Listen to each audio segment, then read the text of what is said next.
What's going on, everybody? John here from Feldman Physical Therapy and Performance.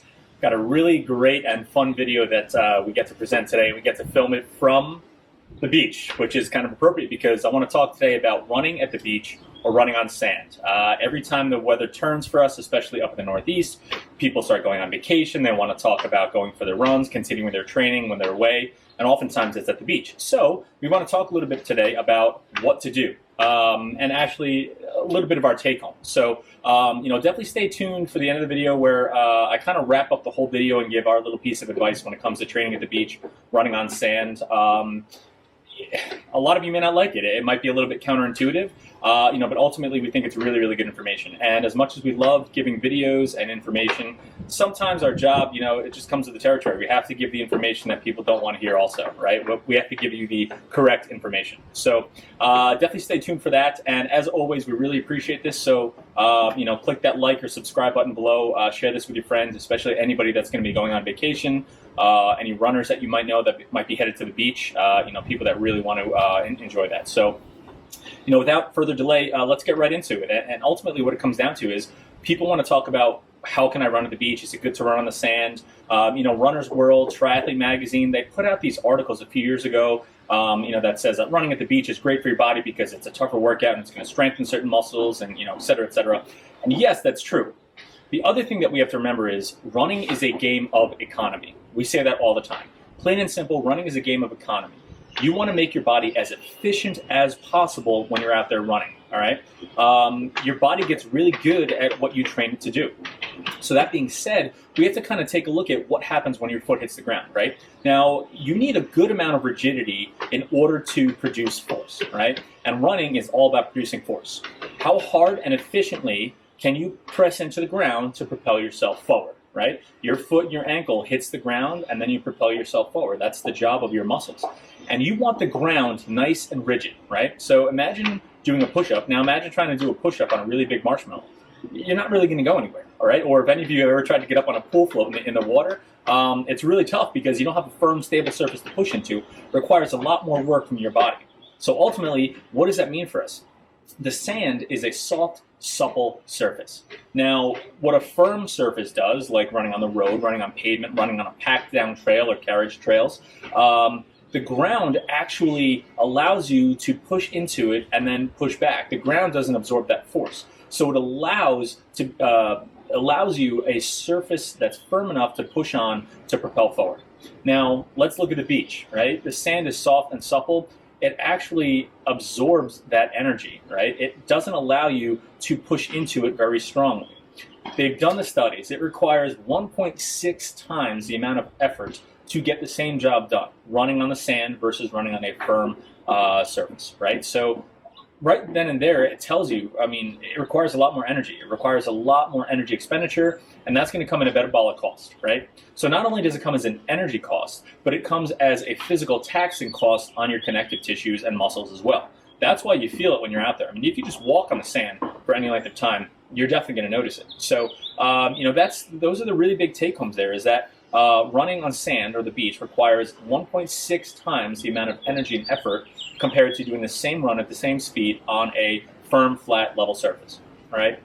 Remember, let's bring that all the way back to your body's really good at what you train it to do, all right? So I'm not saying that running on the beach is, terrible and you shouldn't do it, but what we really need to tell you is that you really need to be prepared in order to do that. And the people who usually do that are the ones that go on vacation and they run at the beach when they're normally used to running on their trails back home, the road back home, or the pavement back home. And so you're introducing this really sharp spike to your system, and your body doesn't like that. Think of it this way. If you were just a runner and you were out there running on flat level grounds, and all of a sudden your friends were like, hey, let's go do a trail run, or let's go run some hills, and you go run hills, chances are your body's going to feel it. And you're really going to flare up your Achilles and your the bottom of your foot, right? All the structures from the knee down. That happens a lot. We see it all the time, especially the first few races of the season. People are used to running on treadmills, and all of a sudden they go out there and they try and bang out a run outside with some hills. Everything starts to flare up from the knee down, right? So that's that physical cost that we're talking about. It's going to stress your tissues beyond what they're normally used to. So anytime we have a spike in that process, we're going to see an increased stress on the connective tissues and a greater increased risk of running-related injuries. And we definitely don't want to see that, especially because issues at the Achilles and below tend to be those recalcitrant issues that just linger forever and ever and ever, and they're really, really tough to lick. So we require a great amount of rigidity from the ankle down when it comes to running. And when you're running on a soft, supple surface, instead of allowing the road to do its part, its half of the equation, being a firm surface for you, your body has to adopt an even more rigid, running style in order to compensate for the lack of rigid surface to push against. Okay, so again, everything, looking at the the whole big picture of running at the beach or running on the sand, it's just not worth it, right? The juice ain't worth the squeeze. People think that it's a great way to get out there and get a good workout, and because it's tough, it must be good for you. Again, you don't want to throw that in there too sporadically. If it's something that you've gradually built up to, I'd say, okay, your body can probably tolerate it, much like hills. We don't just tell people to get your Achilles and your calf stronger, I want you to go run hills. We gradually strengthen them, and then once you've reached the level and you've earned the right to go hit the hills for runs, then you can go run hills, right? And even then, you have to do it sparingly. We only recommend that once, maybe twice a week, depending on the caliber and experience of the runner. Same thing with the sand. We're not just going to say, in order to get stronger, you should go out there. You have to earn the right to be able to get out there and pound the sand, much like you have to earn the right to pound the pavement. Otherwise, it's going to stress the hell out of your Achilles, your posterior tibialis, the bottom of your foot, your plantar fascia. All those things are going to be greatly stressed, and you can really cause yourself some issues if you don't plan for it properly. So the other thing you have to remember is, people say, oh, I'll run by the water because it's more packed down. Well, just like the camber of the shoulder on the road, sometimes it'll be pitched. That shoreline will be pitched towards the water, and now you're running on an uneven surface. Now you can stress your posterior tibialis again. You can stress your peroneals, everything, right? So it's really hard to find this perfect happy medium there. So that's ultimately the take home behind running at the beach. And our big message is it's probably just not worth it. You're really not going to get as much out of it as you think. You're expending more energy than you're actually going to get benefit from the run. Your risk of injury goes up. So ultimately, our advice here is it's really not doing you what you think it's going to do you. So it's probably not worth it. We say, if you really want to merge your two loves, right, your love of the beach, your love of running, and trust me, I get it, I love both. In another life, I was born on the beach and floating in the water. I love it. I'm never happier than when I'm at the beach. I can hear the ocean and the wind. I'm sorry if it's a little windy right now, but I figured this was a perfect video for this. So if you really want to merge your two loves, love of the beach and the shore with running, find a boardwalk, find some roads that run parallel to the beach, or find a packed down trail that's right on the beach. Like sometimes they have a paved path that goes along the beach.